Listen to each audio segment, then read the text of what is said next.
दोस्तों नमस्कार, मैं संजय मग्गू और मौजूद है देश रोजाना के डिजिटल मीडिया मंच पर। आपसे बात करने चला हूं एक ऐसे मुद्दे को लेकर जो कई बार भारत की सियासत के अंदर एकाएक चढ़ करके सामने आ जाता है।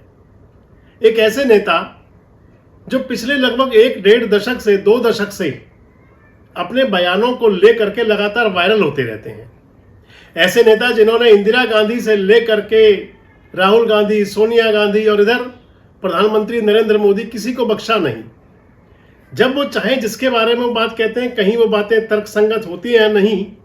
हालांकि ये विषय फैक्ट चेक का है। राहुल गांधी की नागरिकता को लेकर के भी वो विवाद में है। नेशनल हेराल्ड को लेकर के भी उन्होंने केस दर्ज करवाया था, बाद में उसमें कुछ हुआ नहीं। 10 साल हो चुके हैं आजकल उनका एक बयान बड़ा वायरल है।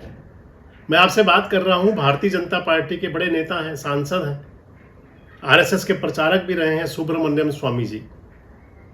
पिछले काफी समय से वो देश के प्रधानमंत्री नरेंद्र मोदी जी को लेकर के उन पर हमलावर हैं।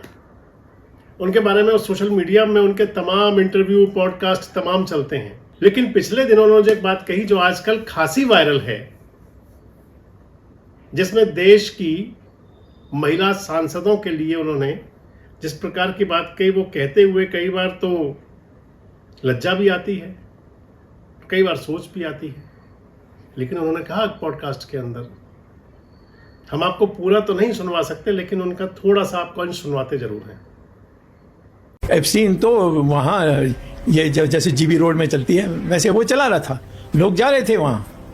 कौन कौन इंडिया से जानते थे, बड़ी लिस्ट है, बट उसको अभी छोड़ दें। पहले बड़ा आदमी को पकड़ो। मैं 3-4 नाम महिला के दे सकते हैं जो एमपी बने हैं।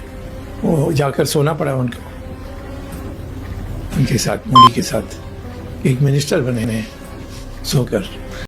तो सुब्रमण्यम स्वामी जी ने, जो बड़े नेता हैं, आरएसएस के बड़े प्रचारक हैं, मैं पहले ही कह रहा हूं, चंद्रशेखर जी की सरकार में जो राजीव गांधी के समर्थन से, कांग्रेस पार्टी के समर्थन से सरकार चली थी, चंद्रशेखर जी प्रधानमंत्री थे, उस सरकार के अंदर केंद्रीय वाणिज्य मंत्री भी रहे थे सुब्रमण्यम स्वामी जी।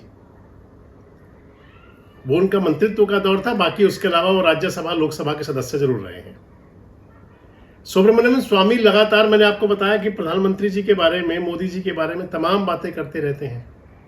कभी वो उनके चीन दौरों को लेकर के, जब प्रधानमंत्री मुख्यमंत्री हुआ करते थे गुजरात के, और जयशंकर जो आज के विदेश मंत्री हैं, उस समय वो चाइना में हुआ करते थे, उसको लेकर के तमाम टिप्पणी करते हैं, तमाम प्रकार की बातें हैं।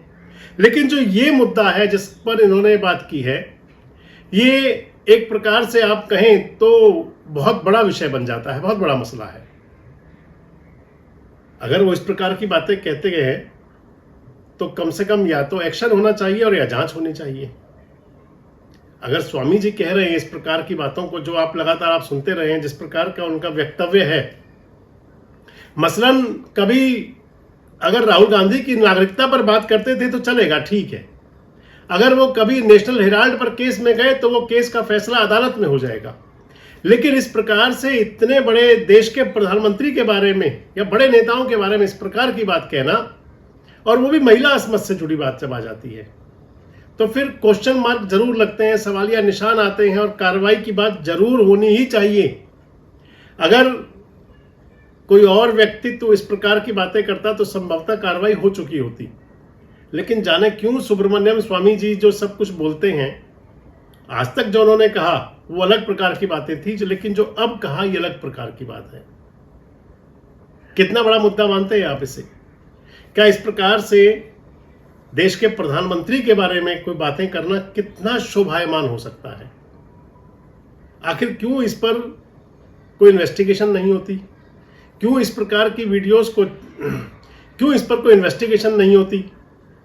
अगर इसके अंदर कोई तथ्य है तो क्या सुब्रमण्यम स्वामी अगर खुल करके पॉडकास्ट में या मीडिया चैनल के साथ में सोशल मीडिया पर ये बातें कह सकते हैं, तो फिर वो प्रूफ भी सामने ही ले आते।